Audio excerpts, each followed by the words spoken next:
नमस्कार. संध्याकाळच्या बुलेटिनमध्ये मी तेजल नागरे तुम्हा सर्वांचं स्वागत करते आणि बुलेटिनच्या सुरुवातीला अत्यंत महत्त्वाची अपडेट समोर येते. पंतप्रधान नरेंद्र मोदी पीएमओ कार्यालयात पोहोचले असून साऊथ ब्लॉक मधील पीएमओ कार्यालयामध्ये ते पोहोचलेले. काही महत्त्वाच्या अधिकाऱ्यांसोबत आढावा बैठक होण्याची शक्यता आहे.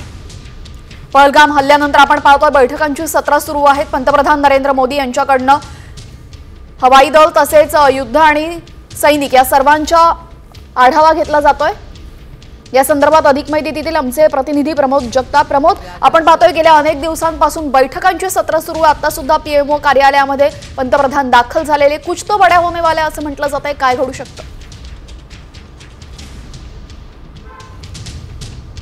म्हणता येईल तेजल त्या प्रकारे, कारण मागच्या ज्या बैठका झालेल्या होत्या, तुम्ही ज्या बैठकांचा उल्लेख केला त्या बैठका पंतप्रधान नरेंद्र मोदी यांचं जे निवासस्थान आहे 7 लोक कल्याण मार्ग त्या ठिकाणी झालेल्या होत्या. पण आता पंतप्रधान काही वेळापूर्वी त्यांचं जे साऊथ ब्लॉक मधील कार्यालय आहे पीएमओचं त्या कार्यालयामध्ये पोहोचलेले आहेत. यात जर आता अपडेट जी माहिती मिळते तेजल, त्या माहितीनुसार एनएसए राष्ट्रीय सुरक्षा सल्लागार जे आहेत अजित डोभाल ते पीएमओ कार्यालयामध्ये पोहोचले असल्याची देखील माहिती मिळते. आणि पंतप्रधान नरेंद्र मोदी यांच्यासोबत अजित डोभाल यांची देखील बैठक आहे. आता आणखी एक माहिती मिळते तेजल, त्या माहितीनुसार पंतप्रधानांसोबत ज्या बैठका होणार आहेत त्या बैठकांसाठी सगळ्या वरिष्ठ अधिकाऱ्यांना किंवा प्रमुख अधिकाऱ्यांना उपस्थित राहण्याच्या सूचना पीएमओ कडनं दिल्या गेल्यात अशा पद्धतीची देखील माहिती मिळते. त्यामुळे नेमकं होतंय काय याची उत्सुकता किंवा त्याच्याकडे लक्ष सगळ्यांचं केंद्र सरकारकडनं हे पाहणं महत्त्वाचं ठरेल. धन्यवाद प्रमोद आपण दिलेल्या सविस्तर माहितीबद्दल.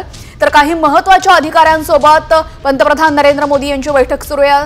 बैठकीला अजित डोभाल सुद्धा उपस्थित आहेत.